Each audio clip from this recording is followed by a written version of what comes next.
자, 92페이지에 있는 표시 광고부터 할 차례입니다.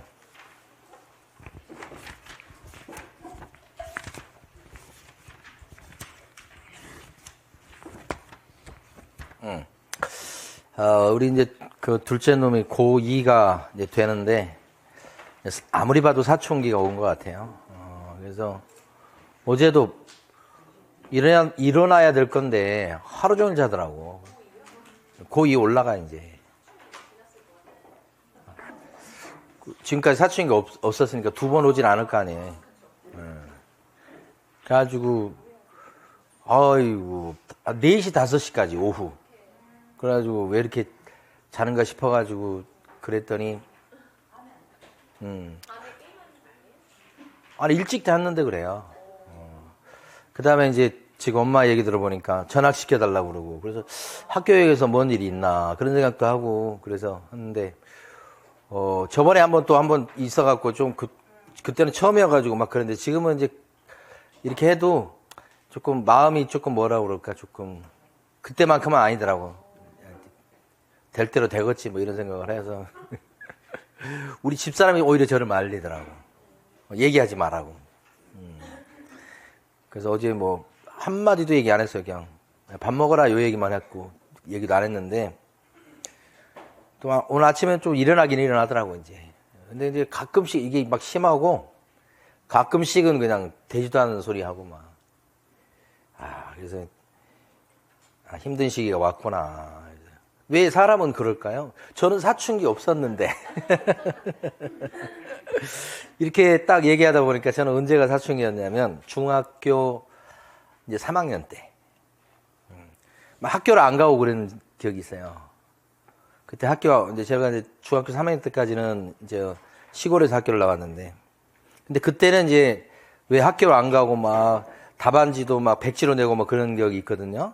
근데 이제 그때 당시는 어떤 거였냐면 사춘기라기보다는 서울 보내달라고. 서울 빨리 보내달라고. 막 그래가지고 이제 그 학교도 안 가고 막 빠지고 뒷동산에 가서 맨날 놀다가 그냥 집에 학교 갔다 온 것처럼 집에 들어가고 그런 적이 있었거든요. 그래서 나중에 선생님한테 엄청 혼났는데, 근데 지나고 놓고 보면 그때가 이제 조금 사춘기 같은 그런 생각이 들고, 그리고 나서는 뭐 모범생이었기 때문에 그런 적이 없었는데, 큰 놈은 그런 게 없었어요. 사춘기가. 네. 둘째 놈이 그러네. 자, 중개 대상물의 표시 광고 여기서부터 보도록 하겠습니다.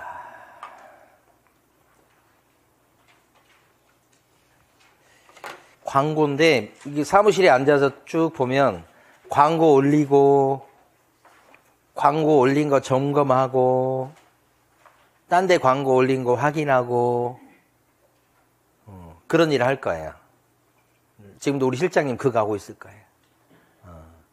토요일까지는 출근하시니까. 근데 이제 시험에서는 앞에 부분보다 실무적으로 많이 문제된 건 광고예요, 광고. 그리고 이제 그 연수교육을 제가 해보면 그 부동산 사장님한테 강의를 해달라는 거 이거예요, 이거. 물론 이거보다 조금 더 구체적인 내용을 합니다만은. 그래서 실무적으로도 광고 때문에 문제가 많이 생기고요. 그 구청에서 단속하는 것도 이것 때문에 단속을 많이 해요. 그러면 요 표시 광고 이렇게 이제 뭉뚱그려서 얘기하는데 주로 광고죠. 그 표시 광고할 때 표시가 뭐냐 그러면, 우리가 어떤 그 제품 과자 같은 거 사면은 거기 막 잔뜩 적혀 있죠. 그게 표시예요. 광고는 이제 우리 많이 알잖아요. 뭐 TV에 나오는 광고, 그다음에 무슨 뭐 전단지 광고 이런 게 광고고, 표시는 그 제품에 붙어 있는 그 설명서 좀 비슷한 것들 있죠. 그래서 그게 표시고. 합쳐서 표시 광고라고 얘기합니다. 보통은 광고예요, 광고. 이 광고는 부동산 사장님만 할 수 있어요. 우리 실장님인 소공은 광고 할 수가 없어요. 근데 아침에 하고 있잖아. 제 이름으로 하고 있어요. 들어갈 때 제 이름으로 들어가서 제가 한 것처럼 막 하고 있는 거예요. 그래서 사장님만 할 수 있어요. 근데 법에서 요구하는 것은 광고할 때 거기에 반드시 넣게 되는 게 있단 말이야. 넣게. 올리게 돼 있는 게 있다고. 그걸 명시사항이라고 그래. 광고할 때 거기 넣는다. 무슨 말인지 아시죠? 거기 넣을 거. 그 명시사항이야. 그게 뭐가 있냐면 부동산 사장님의 성명. 광고 올릴 때 제 이름이 꼭 들어가야 돼, 거기에. 성명. 사장님의 성명이요. 그 다음에 명은 뭐냐? 명칭이야. 아까 명칭이 뭐라고 그랬죠? 상호. 기본으로 들어가야 돼요. 그러니까 여러분 어디 있는가 그러지 마시고 거기 92페이지 보시면 아래쪽에 박스에 있는 거 있죠. 그거 별표 치시고.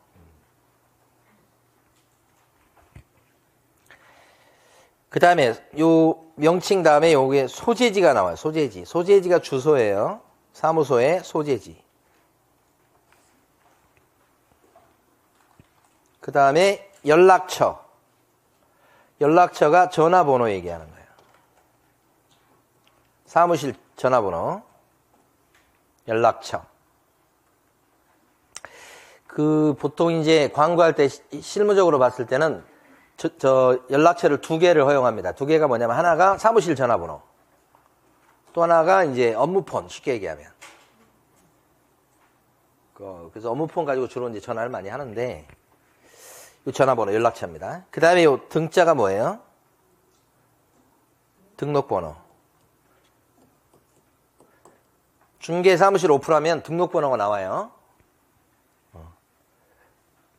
등록번호도 들어가야 돼. 그래서 요 뒤에 4개 있죠. 요 뒤에 4개. 요것은 중개 사무실에 대한 정보입니다. 사무실의 명칭. 1번이죠, 그러니까. 박스에서. 그 다음 사무실의 소재지. 사무실의 연락처. 사무실의 등록번호. 이렇게 돼요. 근데 2번에 보면 요 성명은, 요 이름은 누구의 이름? 개업공인중개사 사장님의 이름이요. 자, 그러면 여기서 이제 이걸 소속 공인중개사의 성명은 명시할 사항, 명시해야만 하는 의무사항에 들어갑니까? 요거에. 밑에 그 조그만 글씨로 써놨어요. 밑에 보시면. 소공의 성명 그러면 안 돼요. 성명은 누구 성명? 개공의 성명이에요. 그러면 광고 올릴 때 우리 소공 실장님의 이름이 들어가면 돼요? 안 돼요? 들어가도 돼. 전단지 광고도 마찬가지. 들어갈 수는 있는데 들어가야 될 의무가 있는 것은 아니다 이 뜻이에요.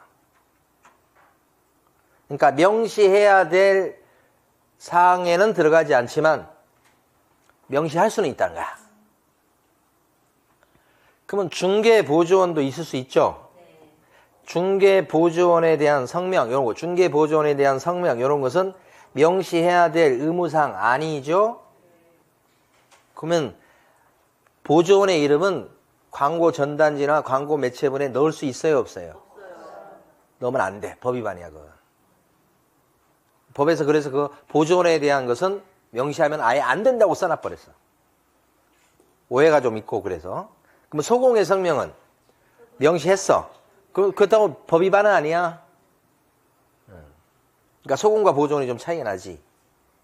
요 의미를 정확히 이해하셔야 돼. 명시할 의무는 없지만 명시할 수는 있다. 그런 거야. 자, 요거. 그래서 요거 나왔네. 그래서 명시해야 될 사항이 이렇게 쭉 나오는데 이거 명시 의무를 위반하면 100만 원 이하의 과태료야. 그러니까 무슨 얘기냐면 만약에 여기서 사장님의 성명을 빼먹었어. 광고할 때. 그러면 뭐예요? 100만 원 이하의 과태료. 싸다고. 그러니까 한 번씩 얻어맞을 만하다고 이건. 이거 얻어맞아도 중상이 되지 않는다고. 가벼운 법 위반 사항이라고. 그래서 지금 아까 그 박스가 제일 중요하고요. 거기서 다 설명드렸습니다. 오른쪽 가시면 인터넷 표시 광고라고 나와 이제.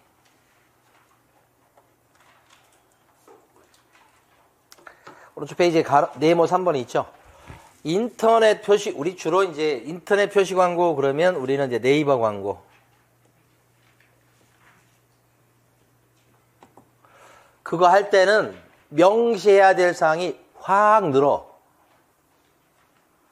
집어넣을게. 방금 전에 봤던 그거 있죠? 성명, 명칭, 소재지, 연락처, 등록번호, 플러스 인터넷 광고할 때는 많이 늘어요. 그래서 거기 지금 보시면 동그라미 2번에 1번부터 6번까지 쫙 나오죠? 요건 기본이고 기본값이고 이거 더 늘어. 그래서 1번에 보면 물건 소재지. 이건 사무실 소재지면 되고 요건 물건 소재지요. 면적, 가격, 종류 이렇게 쭉 나오는데 거래 형태 쭉 나오는데 6번에 보시면 건물과 관련해서 아파트도 여기 들어가겠죠. 총 층수 15층 뭐 이런 거 22층 요거 얘기하는 거예요. 그 다음에 사용 승인 받은 날짜, 그 다음에 방향, 남향 이런 게 많죠. 동남향 이런 거예요. 방 3개, 욕실 2개 뭐 이렇게. 거기 지금 6번에 가나다 특히 다번 방향, 그 다음에 입주 가능일. 형광펜까지 칠해놓으세요. 입주 가능일. 주차 대수. 관리비. 관리비 요거, 이것도 분쟁이 꽤 있어요. 주차 대수. 입주 가능일. 보통 이제 광고 올릴 때 보면 즉시 입주 가능, 이렇게 즉시 입주가 이런 것만 올리죠. 비어있다 뭐 이런 뜻이거나 아니면 거기 있는 사람이 언제든지 나가줄 수 있다 이런 것이거나 그럴 때 많죠. 자, 요게 이제 인터넷 표시 광고에 요런 게 꼭 들어가야 된다고. 만약에 인터넷 광고를 할 때 요 중에서 관리비가 누락됐다든지 아니면 준공 날짜가 누락됐다. 그러면 위반이야. 그러면 요때도 100만 원 이하의 과태료. 싸요. 제일 끝줄이죠.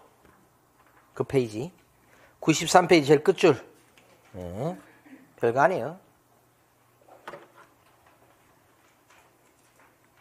자, 이번에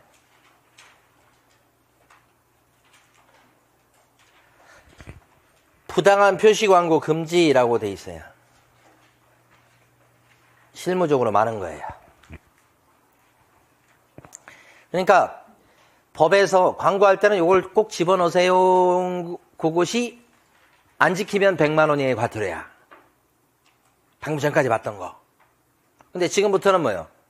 엉터리 광고라고 생각하시면 돼. 부당한 표시 광고라고 돼 있죠? 엉터리 광고. 내용에 문제가 있는 거단 말이에요. 요때는 허위 매물 광고하는 거. 이게 문제가 돼. 그래서 허위 매물 신고, 이건 물건 올린 거에 대해서 막 허위 매물 신고 누구나 할 수 있거든요. 그래서 이거 꽤 들어와. 지난주에 딴 데 부동산 사장님이 큰 건 한 건 했다고 그래가지고 가끔씩 이제 중간에 전화 와가지고 뭐 물어봐가지고 뭐 좀 대답을 해줬더니만 고맙다고 막 저한테 꼭 오라고 해가지고 회를 사주더라고. 근데 제가 지금까지 먹어본 회 중에서 배가 터질 뻔했어. 아, 그래서 이제 다음번에 우리 둘째 놈하고 한번 가야 되겠다. 비싸지도 않아. 가르쳐 드릴게, 나중에. 개인적으로. 4명이 갔는데 20만 원인데 배가 터지게 먹었어요. 그러니까 1인당 한 5만 원 정도 이렇게 되는 것 같더라고. 그래서, 야, 진짜, 제가 회를 더 좋아하는데, 육고기보다는. 근데, 진짜. 빨리, 그래서 내가 그랬지. 계약서 또 쓰라고, 빨리. 고기는 계약서, 그러면 전세가 한 300 정도 이게 나오는데, 매매를 하나 쳐봐봐. 그러면,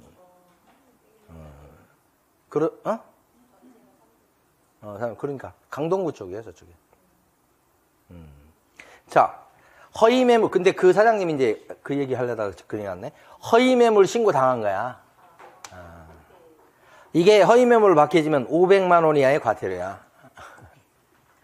근데 이런 신고 되게 많이 들어가요. 허위 매물, 있지도 않은 매물. 근데 이게 이제 미끼 매물 뭐 이렇게 얘기하기도 하고, 그래서 이제 실제도 허위 매물도 있고 그래요, 사실은. 안 걸리도록 조심해야 되고, 제일 이제 힘든 게 뭐냐면 계약이 됐는데 안 내리고 올려놓고 있다가 걸리게 되면 요거에 대해 끝난 건데, 그러면 되게 억울하지. 허위 매물은 아닌데 사실 계약이 됐으면 빨리 내려야 된다고. 근데 빨리 안 내리고 막 이런 경우가 있다고. 그러면 안 내리고 있다 그러면 신고 들어가 버려요. 누가 제일 먼저 알겠어? 다른 부동산이 제일 먼저 알지. 그러면 배 아픈데 그날도 저쪽에서 해서 배 아파 죽겠는데 슬그머니 전화통을 들고서 500만 원 이하의 과태료니까 잘못하면 먹은 거만큼 토해낼 수도 있어요. 과장 광고, 그 다음에 거짓 광고. 근데 제일 문제 많이 되는 게 뭐예요? 허위 매물 광고. 그러니까 그 구책 사례에 들어가면 기가 막힌 것들도 있고 막 그래. 단속한다는데 어쩔 수가 없어. 그래서 여러분들 입장에서는 시험에서 제일 나올 가능성이 높은 게 이 부분이고, 94페이지에서 박스 2개 있잖아요. 박스 2개가 다 허위 매물 광고 사례들 이렇게 생각하시면 돼. 시험에 나올 가능성이 높아요. 그래서 두 번째 박스에 보시면 중개 대상물이 존재하지만 실제로 중개의 대상이 될 수 없는 중개 대상물에 대한 표시 광고라고 1번에 써져 있죠. 이게 뭐냐면 부동산에 나오지도 않는 거야. 안 나온 물건이야. 근데 광고를 올린 거야. 물건이 있긴 하지. 현실적으로 몇 동 몇 호가. 근데 부동산 사무실에 매물로 나온 적이 없다니까? 근데 내가 광고를 올렸어. 그 허위 매물이지, 이것도. 그럼 500만 원 이하의 과태료지. 그게 1번, 2번, 3번 이렇게 되는 거예요. 이걸 많이, 박스 안에 있는 걸 많이 익혀주셔야 돼요. 2번, 중개 대상물이 존재하지만 실제로 중개할 의사가 없는 물건에 대해서 광고 올린 거라면. 중개할 의사가 없어. 이건 뭐 거래가 될 것도 아니야. 근데 올려놔. 이런 거. 자, 그 다음에요. 넘어갑니다. 500만 원 이하의 과태료라고 그랬죠? 아까하고 액수가 좀 틀려집니다. 자, 또 지금부터 중요합니다. 큰 5번. 이런 인터넷 표시 광고에 대해서는 모니터링을 합니다. 무섭습니다, 이게. 이 모니터링을 하는 그런 그 업체랄까? 아니면 기관을 딱 정해놨어요. 거기서 모니터링을 해서 특히 허위 매물 같은 거. 그런 걸 갖다가 잡아내고요. 그걸 잡아내면 거기 모니터링 하는 그 알바 비슷하게 일하는 사람이 있어요. 그 사람들한테 성과급으로 나가요. 그러면 여기서 허위 매물 같은 거 찾으려고 눈이 벌겋다고. 그런데 걸리기 쉽다고. 그래서 어떨 때는 억울한 측면도 없지 않아 있고 막 그래요. 그게 이제 이거예요. 모니터링인데, 모니터링은 법상 누가 해요? 네, 국토교통부 장관. 법에는 그래요. 근데 여기 안에, 여기가 이제 위탁을 해가지고, 그 하는 데가 2군데 정도 있어요. 여러분들은 94페이지 보시면 제일 밑에 큰 5번, 가로 1번에 동그라미 1번을 꼭 아셔야 돼요. 국토교통부 장관을 꼭 아시라고요. 자, 그런데 가로 2번 가시면 모니터링 작업은 위탁을 해서 하게 됩니다. 그 위탁 받을 수 있는 기관이 박스에 나와 있죠. 뭐라고 쭉 나와요. 근데 뭐 세부적으로 나올 내용은 아니야. 아, 직접 안 하는구나. 그리고 가로 3번에 별표 치시고 밑에 모니터링의 종류가 두 종류요. 여기가 핵심이요. 하나가 기본 모니터링이 있어요. 기본 모니터링은 모니터링 기본 계획서에 따라서 1년에 한 번 하는 거 아니고, 기본 모니터링 언제 해요? 분기별로 해요. 3달에 한 번. 요게 핵심이야. 요 기본 모니터링은 언제 하느냐 그러면 분기별로 한다고 해야 돼. 매년 한다고 하면 안 돼요. 매년 아니고 분기별로. 이렇게. 반기별로 한다고 그래도 틀려요. 6개월에 한 번씩 한다는 뜻이에요. 이 말은. 요건 3달에 한 번씩 한다는 뜻이니까 분기별로 한다 이렇게 하셔야 하는 게 요게 제일 핵심. 그 다음에 동그라미 니은번. 이 기본 모니터링 하려면 모니터링 계획서를 미리 내야 돼요. 하려고 하는 데서. 그 계획서는 언제까지 내느냐? 12월 31일까지.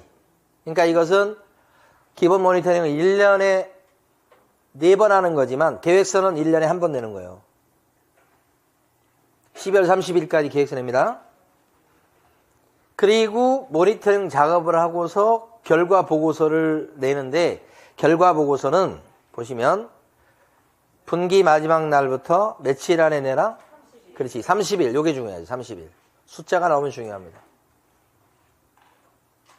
30일 안에 분기 끝나고 나서 보고서 내라 이런 뜻이에요. 근데 반면에 수시 모니터링이 다음 페이지 나와요. 수시 모니터링은 그때그때 한다는 뜻이죠. 그래서 수시 모니터링은 그때그때 필요할 때 수시로 막 한다는 뜻이니까. 근데 이러한 수시 모니터링은 계획서를 갖다가 내야 되는데, 이 계획서를 갖다가 언제 내는 거예요, 이건? 그때. 모니터링 하기 전에 계획서를 제출하면 돼요. 수시로 하는 거예요. 근데 보고서는 모니터링 작업을 끝내고 나서 며칠 안에 보고서를 내라? 요게 15일이란 말이야. 그래서 요 15일하고 30일 잘 구별을 하셔야 되고. 그래도 뭐니 해도 제일 중요한 건 뭐냐? 요거. 요게 제일 중요한 거예요. 분기별로 한다는 거예요. 됐습니다. 여기까지 보시고. 그 다음에 이제 97페이지 보시면 간판을 떼는 얘기가 나와요. 간판 철거. 간판을 법에서 떼라고 이렇게 막 의무하고 강요하는 것은 이제 3가지입니다. 3가지. 그래서 제일 위에 박스 중에 보면 1번. 뭐 몇 조 몇 항에 따라 이런 거 다 필요 없어요. 끄트머리만 아시면 돼. 이전 사실을 신고했을 때, 이게 이전 신고예요. 사무소 옮기고 이전 신고했을 때 종전 사무실에 걸려있던 간판은 떼야 되겠죠? 떼내야 되겠죠? 더 이상 거기서 영업 안 하니까. 또 두 번째, 어느 때 간판을 떼야 됩니까? 폐업 신고. 자발적으로 이제 관두는 거죠. 폐업 신고. 사무소 이전도 가만히 생각해 보세요. 이것도 폐업의 일종입니다. 여기 폐업하고 저쪽이 차린 거예요. 그 다음에 3번째, 취자로 따서 이제 우리가 암기해 보는데, 등록 취소. 등록 취소는 뭐냐? 법을 어겨서 강제 폐업이야. 강제로 문 닫게 하는 거지. 그럼 등록 취소 당하면 간판을 지체 없이 떼야 된다. 등록 취소죠. 1번, 2번, 3번. 요거 일단 제일 중요한 거예요. 이게 내용은 별거 없는데 시험에 자주 나옵니다. 그럼 조심할 게, 중개업소 사장님이 휴업을 해, 휴업. 또 영업이 안 되고 그러니까 그냥 한 달 정도 그냥 동남아 여행 갔다 오고 그냥 어차피 손님도 안 오는 거 이렇게 한다고. 휴업을 한다 그랬을 때 간판 철거해요, 안 해요? 그렇지, 이런 것이 시험에 이제 나올 거란 말이에요. 나왔었고, 업무정지가 있어, 업무정지. 등록 취소 말고 영업정지. 영업정지 당했을 땐 간판을 철거 안 해도 돼. 그냥 붙여놔도 된단 말이야. 등록 취소하고 다르단 말이지. 그게 바로 시험에 안 나오는 게 요거예요, 요거. 업무정지 당했을 때는 간판 철거 사유에 해당되지 않는다. 요거요. 그러면 여기 철거 사유 3가지에 들어가면 간판을 언제까지 떼어야 돼요?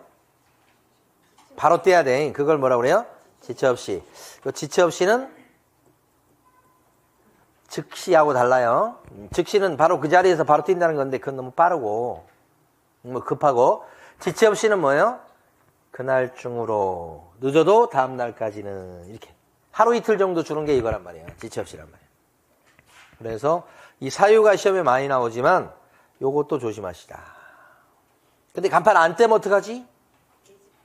폐업하고서 간판 안 떼고 그냥 도망가는 경우 있어. 폐업하는 경우는 대부분 이제 잘 안 돼서 그런 거 아니에요. 간판을 뗄 정신이 없고, 간판 떼려면 뭐 비용이 꽤 들어간단 말이에요. 그래서 그냥 안 떼고 도망가 버려요. 지금도 그런 사람이 있을 수 있겠죠. 그러면 그 사람 찾아가지고 떼내고 물려야 되는데 쉽지 않다고요. 네. 도망가는 게 상책일 수도 있어, 사실은. 지체 없이 간판을 철거하는데 안 들어 먹으면 어떻게 해요? 대집행합니다. 대집행. 대신 떼내고 그 비용을, 대집행한 비용을 물리죠? 그 대신 떼낸다가 대집행이요. 대집행. 그리고 비용을 물린다. 요때 대집행할 때는 어느 법에 따라 대집행한다? 요것도 나왔었어. 행정 대집행법이라고 있어요. 그게 이제 가로 2번에 첫째 줄 끝부분에 나와 있죠. 자, 가로 2번 위반시 제재를 좀 잘 알아두세요. 이때는 행정 대집행법에 따라서 대집행할 수 있다. 특히 나왔을 때 정말 주의할 게, 간판을 안 띄었다, 떼내야 될 걸 안 뗐다 그랬을 때 과태료 물리냐 이 말이에요. 크게 써주세요. 이거요. 이걸 크게 써주셔야 돼요. 100만 원 이하의 과태료 사유에 해당되지 않는다. 이게 중요해요. 밑에 가보시다 보면 셋째 줄에 100만 원 이하의 과태료라고 글자 나오죠? 글자 위에다 X를 쳐버려야 돼. 꼴도 보기 싫어 얘. 100만 원 이하의 과태료, 이게 이 글자에다 X를 쳐버리셔야 돼. 셋째 줄에, 가로 2번 셋째 줄에 글자 위에다가 이렇게 메워버리라고, 이렇게. 얘 아니다. 정말 중요하지. 자, 그 다음에 또 이 자질구레한 것들이 많이 나오네. 밑에 보면 사무실에 걸어두세요, 그런 것이 하나 둘 셋 넷 5개가 있는 거야. 사무실에 손님들 보라고 걸어두게끔 하는 게 5가지가 있다고. 자, 첫 번째, 등록증 걸어놔야 돼. 사무실 등록증. 원본 걸어야 됩니다. 만약에 분사무소다 그러면 뭘 걸어야 돼? 분사무소는 등록증이 있을 수 없고, 그렇지. 신고 확인서를 걸어야 되겠다. 분사무소라면 이걸 걸고, 일반적인 사무실은 이걸 걸고, 근데 원본을 걸어야 되고. 자, 또 걸 거 보면 보증 서류를 걸어야 됩니다. 이게 일하다 보면 사고 칠 수 있거든. 그 사고 칠 걸 대비해 가지고 보험에 들도록 하는 거예요. 보험. 그래서 그러면 우리 일반적으로 여러분들이 혼자 할 때는 보험 얼마짜리 들어야 되냐 그러면 2억짜리 들어야 돼. 법인은 4억짜리 들어야 되지. 그런데 이제 제가 이번에 행정사 요거 이제 오픈하면서 이렇게 보니까, 행정사는 이 보험에 드는 게 없더라고. 좋은 거예요, 나쁜 거예요? 나쁜 거지. 왜 나쁜 거야? 돈을 못 번다는 얘기야. 사고 칠 일이 별로 없다는 얘기죠. 사고가 크게 안 난다는 얘기죠. 그 얘기는 뭐예요? 취급하는 게 돈이 액수가 크지가 않다 이거지. 물론 큰 액수도 있지만 대부분 보면 뭐 20만 원, 30만 원 이러고 5만 원, 2만 원도 있고 그래, 일 처리하는 거에 따라서 조금 좀 나가야 100만 원, 200 보통 업무에 따라 틀리긴 하지만. 근데 부동산 사무실에서는 금액에 따라 틀릴 수는 있겠으나 전세다 그래도 한 200 전후 최소한 이 정도 될 수 있으니까, 이게 액수가 틀리죠. 그러니까 보험 들 게 뭐요? 2억을 들으라고 그러잖아. 응? 그게 그런 취지더라고, 가만히 보니까. 예? 요게 보증서류입니다. 그래서 이제 공제에 가입했으면 공제증서. 서울보증보험에 저희는 들었는데, 그럼 서울보증보험 증서를 걸어놓게 돼 있다고. 그 다음에 또 세 번째 걸 게 자격증. 필요하겠죠? 이것도 원본을 거셔야 돼, 원본. 근데 저희 사무실도 보면 우리 실장님 자격증도 같이 걸어놔야 돼. 예. 그래서 걸어놓을 때 이제 뭐 위에 이렇게 벽에 딱 붙여서 걸어놓는 것도 방법이지만 또 언제 그만두실지 모르니까 그때마다 빼가지고 그러니까 그냥 이렇게 올려놔. 그것도 게시지 뭐야. 원본. 그 다음에 요자가 요율표예요. 요율표. 보셨어요? 이렇게 이제 여기는 경기도니까 경기도 조례 표 걸어놔. 그래서 얼마에 계약이 되면 중개보수 얼마 정도 부담하는지 손님이 알 수 있게끔 하는 거라고. 그 요율표 게시해야 돼. 요율표. 시도 조례표예요. 그 다음에 마지막이 사업자 등록증. 요 하얀 게 제일 마지막에 생겼어요. 그러니까 사업자 등록증도 게시하게끔 우리 중개사법에 돼 있다 이 말이죠. 원래 이 사업자 등록은 세무서 가서 하는 거죠. 그러니까 세무서에서 받는 거이고. 그래서 이제 오픈할 때 보면 순서가 자격증을 따죠. 그래서 구청이나 시청 가서 등록을 내죠. 그 등록증 갖고 가서 그 다음에 사업자 등록을 내죠. 이렇게. 그래서 일을 하게 되죠. 이렇게 한다고. 그래서 게시할 서류가 이렇게 5가지가 있다는 걸 다음 페이지까지 쭉 써놨으니까 그걸 보시고 잊어먹을 만하면 한 번씩 시험에 나와요. 그것도 한 문제는 나와요. 그래서 가만히 보면 게시할 서류 중에 요거 있는가 보세요. 실무교육 수료증. 없잖아요. 이 실무교육 수료증은 걸어둘 서류에 들어가지 않는다 이 말이지. 그 다음에 협회 등록증. 요새 협회에 등록하는 사람들도 뭐 옛날보다는 좀 줄었습니다만 협회 등록증은 걸어둘 서류에 들어가지. 요 등록증은 사무소 개설 등록증이에요. 구청에서 받은 거, 시청에서 받은 거 얘기하고 협회에서 나온 거 이거 말고. 근데 가보면 만약에 사무실 갔더니 실무교육 수료증이 걸려있어. 법 위반이에요, 아니에요? 위반 아니지. 협회 등록증이 걸려있어. 법 위반 아니죠. 걸어둘 의무는 없지만 걸어뒀다고 법 위반이 되는 건 아니단 말이에요, 이것도. 졸업증명서를 걸어놨어. 걸 의무는 없지만 걸어놨다고 위반사항이 되는 것은 또 아니다 이 말이에요. 그래서 걸 수 있는 건 빛나는 것들은 다 걸어놔야 돼. 그렇지.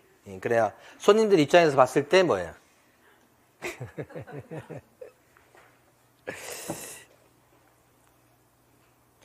우리 착각하면서 살고 있는가요? 잘 모르겠지만 이간. 그러니까 사무실 왔을 때도 뭐 안에 막 걸려있는 게 하고 뭐 사무실이 좀 괜찮고 사장님이 막 옷도 좋은 거 입고 딱 있으면 뭐 왠지 호감이 가지 않아요? 근데 부동산 아무것도 모르고 있어. 그래도 일단 신뢰를 보내잖아 막. 우리가 판단할 수 있는 그런 능력이 잘 없어서 그래. 판단할 수가 없지 잘. 그래서 그런 게 많이 필요하다고요. 영업적인 측면이. 그렇습니다. 아니 그리고 느끼는 것 중에 하나가 뭐냐면 부동산 사장님이 법적 지식이 있냐 없냐 별로 중요하지 않아. 자꾸 그것 갖고 생각하시는데 그게 중요한 게 아니고 갔을 때 얼마나 예의 바르고 친절하고 인사성 있고 인상이 좋냐 말투가 그것 갖고 결정을 해. 내놓고 안 내고 이 사람이 잘 아는 것 같아. 아유 재수없어 이렇게 돼. 또 잘못하면 아는 것도 좀 예의 바르게 알아야 돼. 막 아는 체하고 막 이런 식으로 하면 손님들이 뭐라고 그래 반감을 가져버려도 진짜 사람 마음을 얻는 건 진짜 어렵습니다. 이러면 이래서 싫고 저러면 저래서 싫고 뭐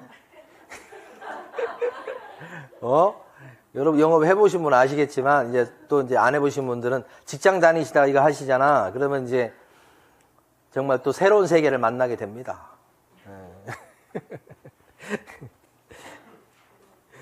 알 수 없어요. 진짜 알 수 없어요, 사람은. 자, 여기까지 봤고, 그 다음에 이제 업무 영역. 아이고, 우리가 이제 관심 많은 게 이거예요. 한 문제 나오는데, 여기 14조예요, 밑에.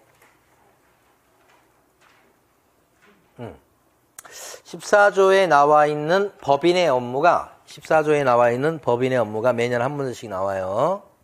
자, 첫 번째. 여러분, 교재 보시면서 보셔도 돼요.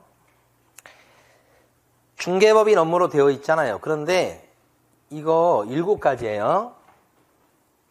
근데 여러분들은 혼자 오픈해도 이거 다 할 수 있어요.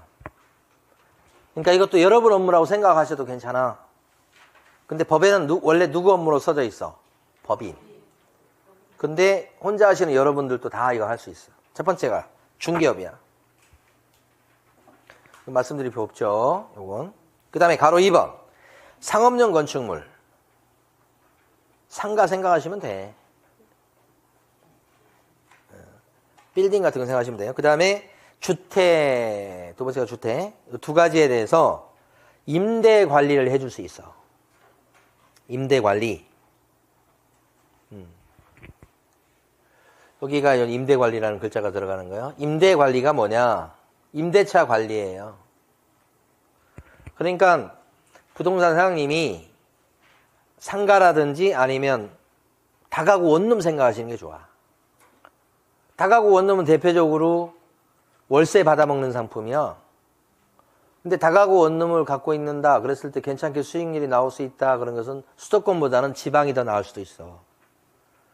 그럼 지방에 있는 다가구 원룸을 샀다 그러면 사는 건 제가 서울에 사니까 그 다가구 원룸을 제가 직접 뭐 비품 같은 거 갈아주면서 이렇게 관리하기가 쉽지 않고 방이 막 열 몇 개가 되고 20개 가까이 될 텐데 그거 일일이 나간다고 그랬을 때 계약을 다 쫓아가서 하려고 그러면 힘들어. 그래서 그 지역에 있는 부동산 사장님한테다 맡겨버리지. 그래서 혹시 거기 원룸 사는 사람이 뭐 애로사항을 얘기하면 그 뭐 설비업자들 불러다가 다 고칠 건 고치고 나간다고 그러면 새로 들어올 사람 구해가지고 계약도 대신해주고 그게 임대관리예요. 그걸 중개법인이 할 수 있어요. 여러분도 할 수 있고. 그 다음에 여기 앞에 상업용 건축물이라고 돼 있잖아요. 상업용 건축물이니까 이건 상가 점포도 여기 들어가요. 그래서 가끔씩 보면 이제 약간 조금 재력이 있으신 분들 중에 보면 뭐 홍대 쪽이나 아니면 이런 동네도 마찬가지입니다. 우리 한 번은 저희 앞쪽에 저희 집 앞 그 아파트 단지 앞쪽에 괜찮은 이런 상가 같은 거 있으면 그게 지하철 쪽으로 가는 라인 쪽에 있는 상가 같은 거 좀 사보려고. 왜냐면 그쪽으로 사람들이 워낙 많이 다니니까 세를 놓거나 이럴 때 아무런 문제가 없을 것 같아. 죽을 때까지. 그래서 거기 있는 그 건물, 근데 건물 덩어리 전체를 살려고 그러면 비용이 많이 들어가잖아요. 그래서 이제 그 한 칸, 예? 1층에 있는 한 칸 좀 나온 거 있으면 사보려고 돌아다녀 봤잖아요? 한 칸짜리 건물이 없어요. 그러면 그 말은 뭐예요? 전부 다 통건물이라는 거야. 그 통건물이니까 거기서 월세를 많이 받을 수 있겠죠. 건물, 5층짜리가 많은데. 그죠? 그러면 거기서 매달 월세가 많이 들어오겠죠. 뭐 1층은 안경점이고, 뭐 2층은 뭐고, 막 3층은 한의원이고, 막 그런 거잖아. 오. 그 집 자식이 되고 싶어.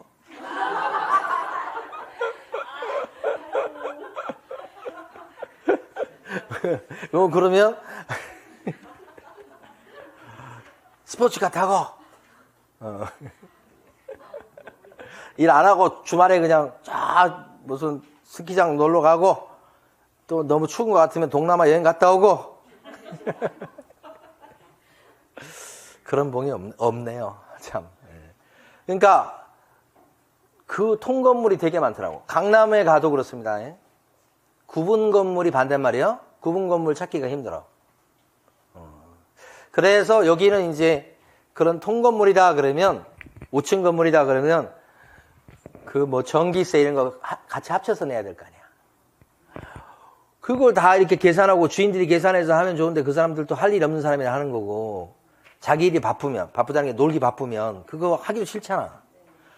그걸 이제 관리해 주는 사람을 딱 구한다고. 그 이거 좀 관리해 줄 사람 누구 좀 있어요? 라고 하면 여러분이 손 들고 가야 돼. 왜? 그거 관리해 주다 보면 떡거물이 떨어져. 어떤 게 떨어져? 빌딩 매매 같은 거 할 수가 있어.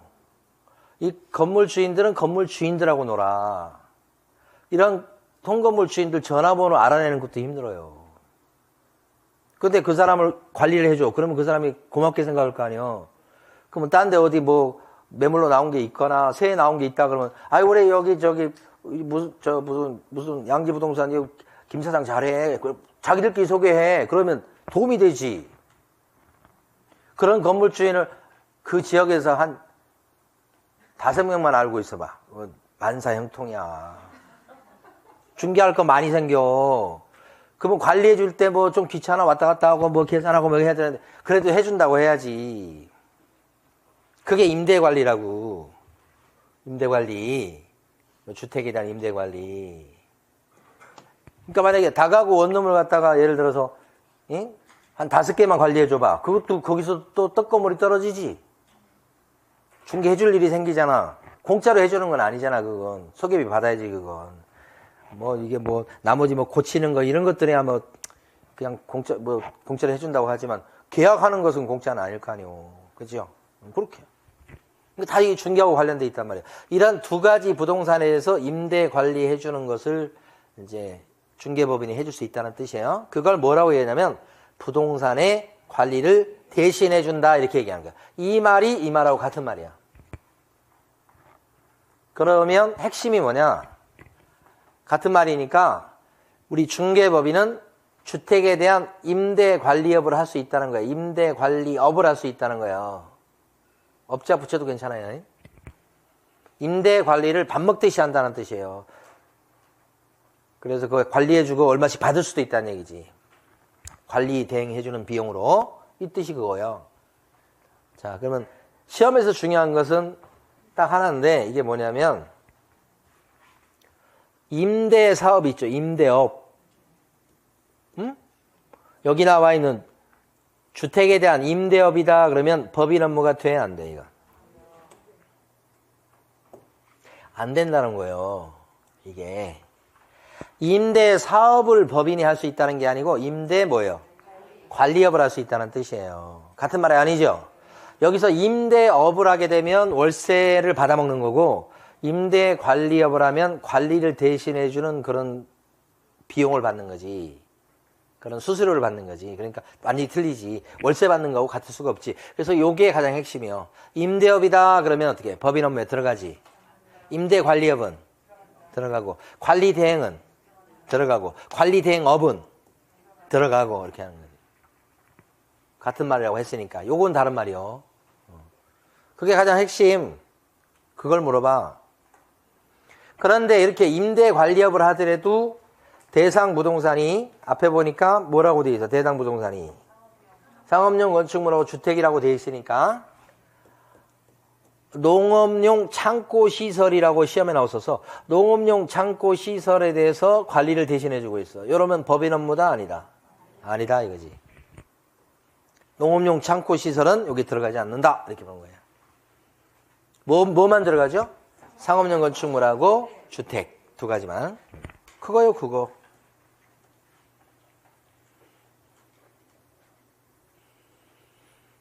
그래서 이제 동그라미 2번, 가로 2번에 동그라미 2번에 둘째 줄에 보면 농업용 건축물이나 공업용 건축물의 임대 관리업은 업무가 아니다. 요거고.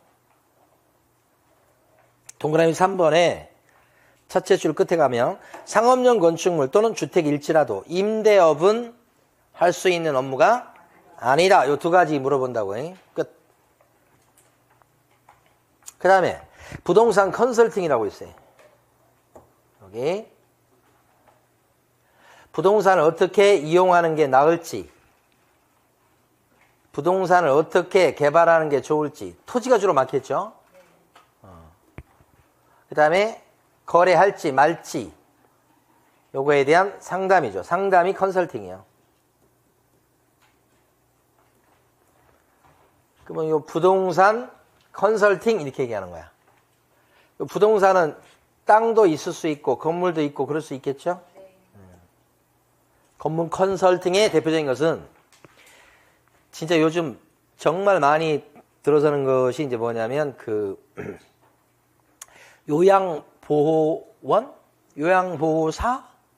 요양보호해주는 그런 관련된 교육업체도 있고 요양보호사들 파견하는 업체도 있고 막 그렇잖아요. 그러니까 저희 아버님 때문에 이제 요새 그 보니까 그 방문요양 그거 신청을 했거든요. 근데 국가에서 엄청 많이 보태주더라고. 저희가 들어가는 비용은 별로가 없어. 진짜. 그러니까 참 이런 건 좋은 거죠. 그게 우리가 그 건강보험료 낼 때 요 돈을 좀 내죠.